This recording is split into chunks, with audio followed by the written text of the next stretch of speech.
Happy Friday to you. Thanks for joining us on this media briefing on a warm Friday, what's going to be an even warmer weekend.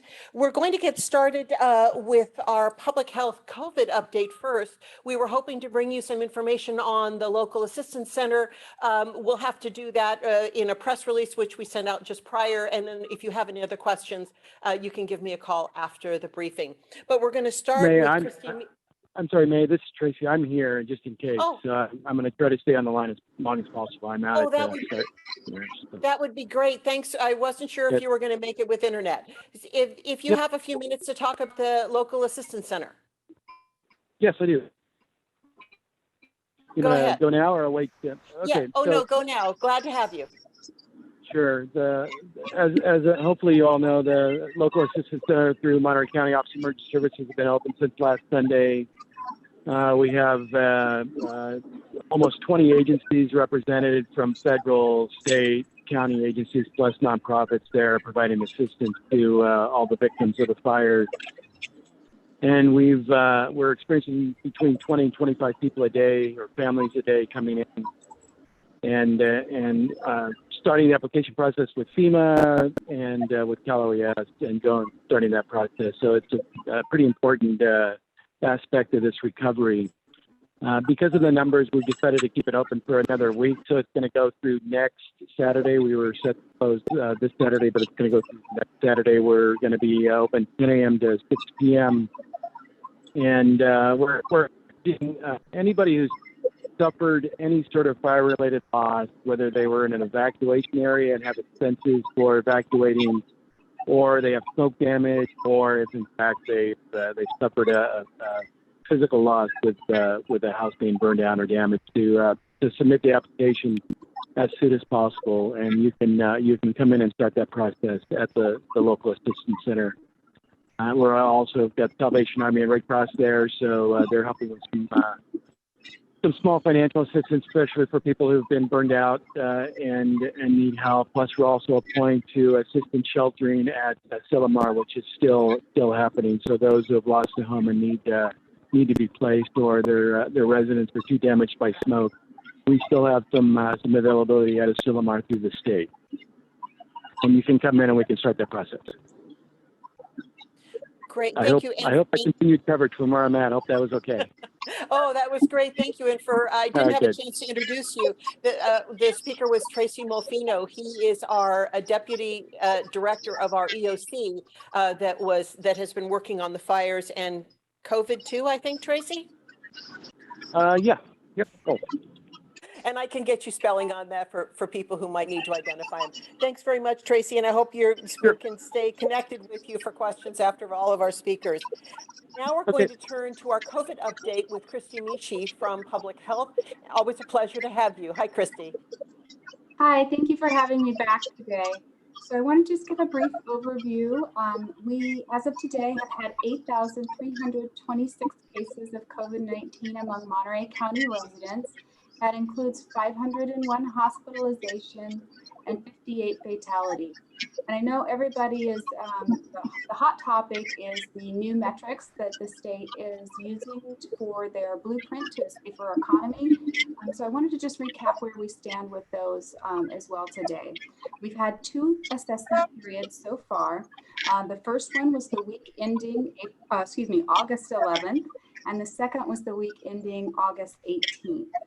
Our case rates for those 2 assessment periods were 20.7 and 15.5 per 100,000 respectively.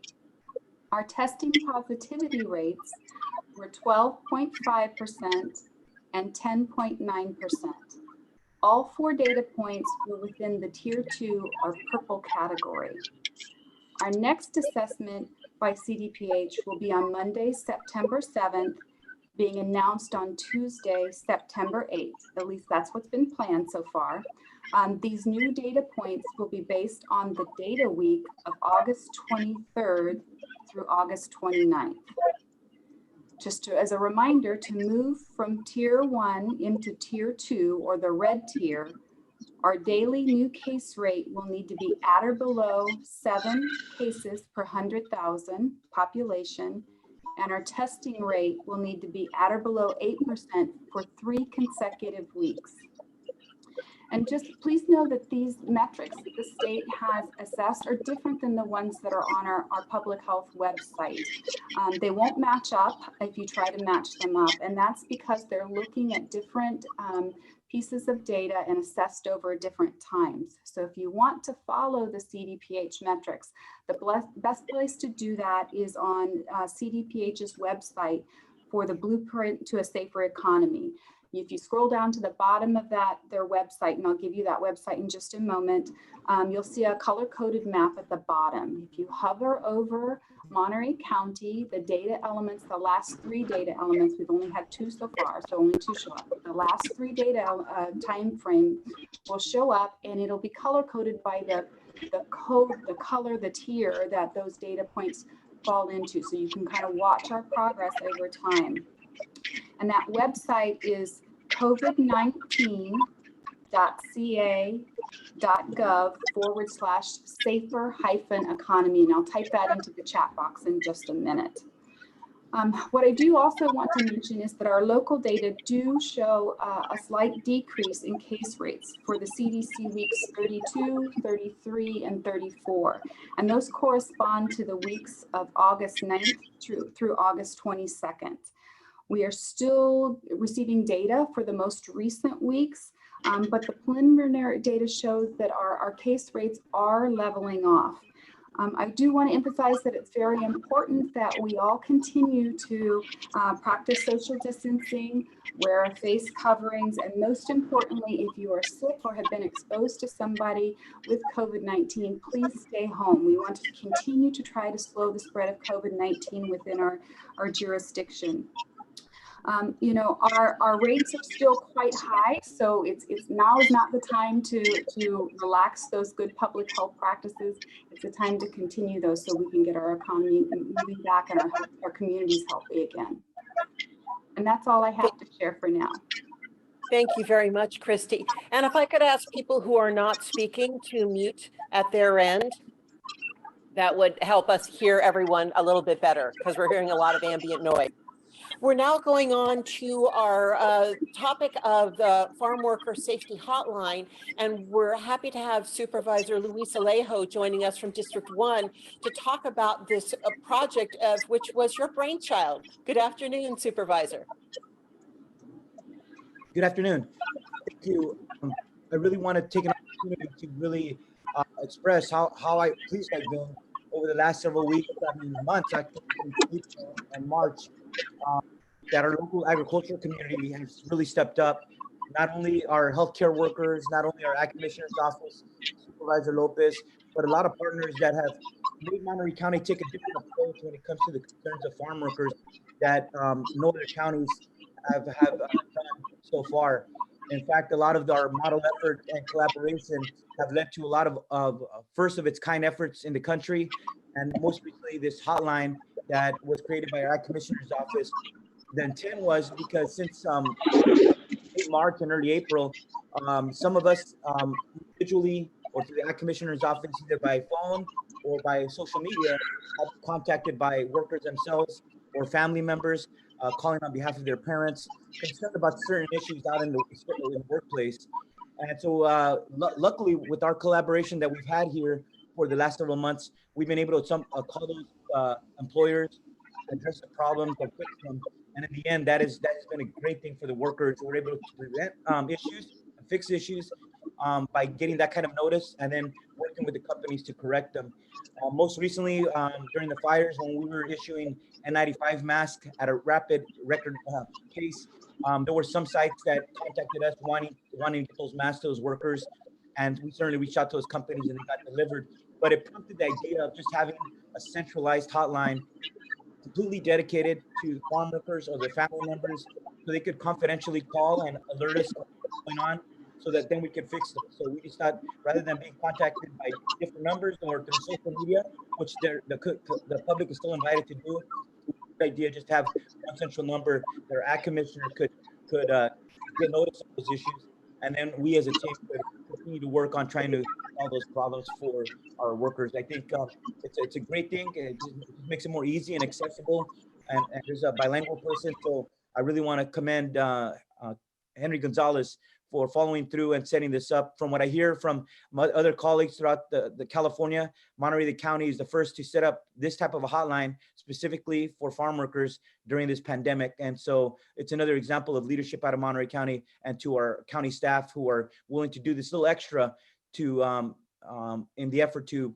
protect lives and protect the well-being of our dedicated farm workers out in the fields, or perhaps even in the packing sheds and food processing plants. Thank you very much, Supervisor, for that overview. And we also have Henry Gonzalez on the line, and he can tell about, a little bit more about how the hotline is coming together from his office. Good afternoon, Henry. Good afternoon, everyone, and thank you for the opportunity to share a little bit more about the hotline, the Farm Worker Hotline. Luis, another one of his great ideas was to have such a hotline so that the issues with the pandemic could be addressed, issues with the smoke, wildfire smoke could be also addressed. Our office has historically received such calls, but the idea of having a hotline specifically for farm workers, I think it's a great idea, in that I believe that farm workers, at least some of them, might feel apprehensive to call our office. They might feel that, oh, that's only for growers and shippers to take care of their business, maybe only for farm labor contractors. And they might feel apprehensive to call a government entity like ours, especially if they are undocumented. And so my desire is that this hotline become their hotline, where they can call and they can feel confident that their issues will be addressed. And we're happy to address those issues. Pesticide use enforcement is within our jurisdiction. Other issues, maybe not, but we're happy to hear their concerns, their complaints, and then refer them to the appropriate agency. It's already happened. We've already started to receive calls from folks, and we've already made referrals to the health, one of them to the health department. One thing that's kind of interesting is that we've received a number of calls that are merely testing to see if there's actually a person answering these calls. And of course, there is. I hate to say it, but they're wasting resources by calling just to test the line to see if we have followed through on this, which we have. Follow through on this line. The bilingual staff that's on this line, they are experienced, they are trained in handling such calls. One of the ideas also that's very unique is that we will take these calls 24/7, 365 days a year. We'll have staff on call, receiving on-call pay for this time. I really don't believe there's going to be a lot of calls just based on our experience with our regular phone lines, which historically have received these calls. But for any addition that we do get, we're happy to have another way that farm workers can directly communicate with us so that we can help address their issues. And anyone can call that line if somebody wants to share that they've seen something, heard something. We're happy to hear that, and we're happy to follow through and follow up on these calls. Thank you very much, Henry, and glad to know you passed your test. Oh, yeah, me too. All right, and we have one last person we're going to add into the briefing because we have an excessive heat warning going on for this holiday weekend. We thought we'd invite Karen Smith from the health department to give us some reminders about how to protect yourself in very hot weather. Well, good afternoon. And starting tomorrow, there is the National Weather Service has issued an excessive heat warning, and it covers most of Monterey County. And what's not covered by the excessive heat warning is actually covered by an advisory.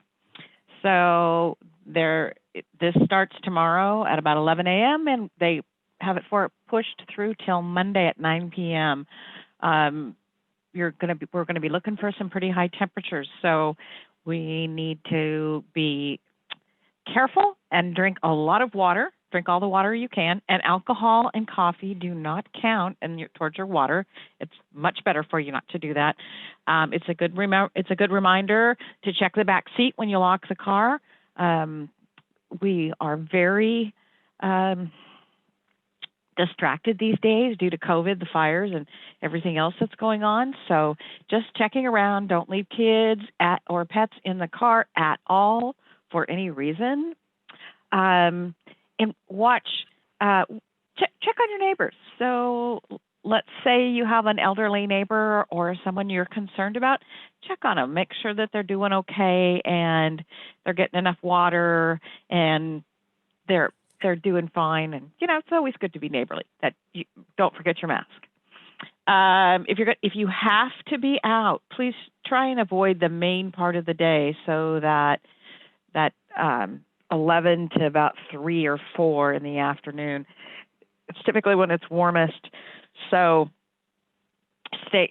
try to limit it to that if you can. Try to rest often. Remember water, rest, and shade. If you have to be out, and if you're going to be out and enjoy the sun because you are a sun worshiper, please put a hat on, wear some sunscreen to protect your skin. And let's see, what else can I tell you? And your best bet is to stay indoors as much as you can and drink plenty of fluids. So that's all for me. And what about don't walk your pet on the hot asphalt in the middle of the day? Oh, yes. If you put your hand on the asphalt and it is too hot for your hand, it is too hot for your dog's paws. So don't go out. Wait until the evening when it cools down.